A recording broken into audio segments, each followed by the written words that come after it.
Oh no, my camera has a low battery sign going already. But just in case I don't get to show it, I keep going straight and then I turn somewhere there, and then I come back there and go back to the bridge. That's my running track, I guess. Um, so regardless of whatever the uh, the uh, the person in charge tells me this Monday, I have already made a decision, and the decision is for me to go back to Texas and to work. Um, I'm hoping only 3 months, um, and so that I'll come back and like basically I just need to go back, recharge, definitely earn some money because I am broke. um, because besides the hospital, which I don't earn no money, I had another job in the nights, which sometimes it was 3 times a week, sometimes 2 times, sometimes 1 time, and it really didn't pay much. I mean, I think last two last week or 2 weeks ago, I got my second check or payment, and it was it was nothing. Um, but I mean, what was I expecting? Is new country, new language is totally it, you know. So so yeah, so the decision is for me to go back, work a little bit. Basically, what I want to do is just get my feet back under me. Because during this 6 months, I felt so dependent, um, and luckily I was received by this amazing family, Hannah's family, the Snyders. They have treated me so well, and they've been very supported. Uh, Anytime I needed help, they were there, and so I've been lucky that has been my case during the 6 months. But as a person that from ever since I was young is just been just kind of pushing through and getting this stuff by my own hands. Um, it's very hard to be dependent. It's super hard. It's you know and and I just it's been a weird experience feeling like this. Um, but like I said, I've been very lucky, and I should pause the video because um, otherwise I get ran over by a tractor. So yeah, um, I'll be going back and recharging batteries, definitely recharging my bank account, and just now I know more. Now I know how things work, and how to better attack this, how to make it an easier transition. I can't even say that word, but you know what I mean, right? Okay, I'm assume you do. Um, and instead of this thing that I did to just jump into it blind, which at the beginning it sounded great. I was like, yeah, kick ass and stuff, and I guess that's another thing that has me kind of low. I mean, I like Germany. I do. It's beautiful. It's nice, calm. I mean, I'm not gonna say that I don't miss Texas. Of course, I miss Texas. I miss my family. I miss my friends. I miss my mom's cooking. Oh my God, I miss it. Um, Not saying um, and I hope my mom doesn't hear this, but Hannah's mom, Melissa, whoa, she can cook too. But nevertheless, mom's cooking. How can nobody like their mom's cooking? Well, maybe they didn't have a mom like me. Who knows?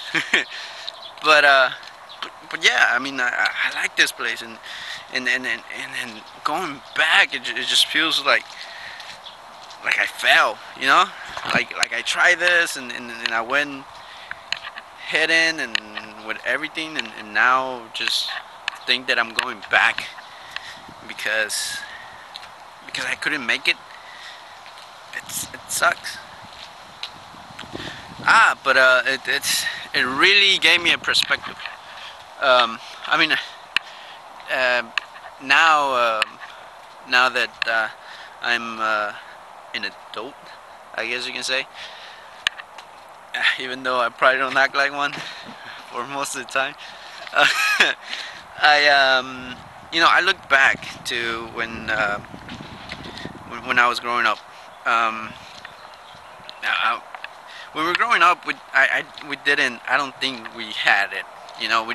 Yeah, my dad was in the United States, and the rest of us were in Mexico, and he was sending money back, and of course dollars are way more than pesos. But I mean, I can't really say that we had everything. We had what we need, but I don't think we were better off than anybody else. And the funny thing about about that is that everyone around you thinks, oh my God, yeah, your dad's in the States, you are balling, man, you have it, you're doing it, and whatever. And at least for me, I don't think that was the case. And even at that time, I didn't care. I was a kid. I was having fun. I was running around, doing all kinds of crazy stuff. So it didn't matter. And then even now, when I look back at it, I love, the way we lived. I never. I don't think I'm a materialistic person. I hope not. But that never really affected me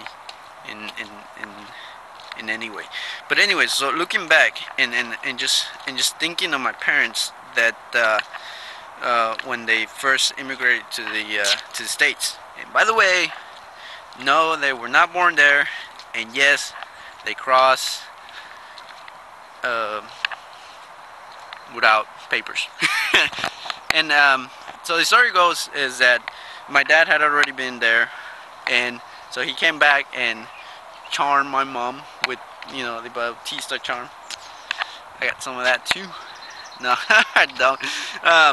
And convinced her to go with them. And I think the story goes that it was so cold, and there was I think like a little bit snow at the bridge, which is crazy. I can't even remember what year was this.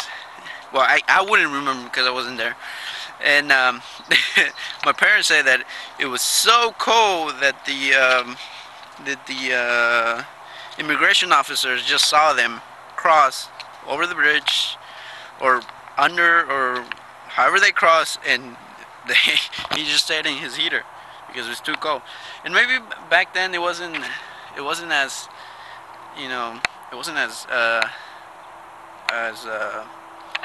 secure, or like people weren't being all like, oh my God, illegal immigrants taking our jobs and stuff like that. I don't know. Anyways, so then there was the amnesty, and that's how they got in. And then I was born, and then I spent the rest of my childhood back and forth from the States to Mexico. And I talk so much. And so yeah, so it just takes me back. It's like, because here I am in this country. Now it's not so hard to communicate, but at the beginning it was horrible. I mean, I couldn't talk to anybody.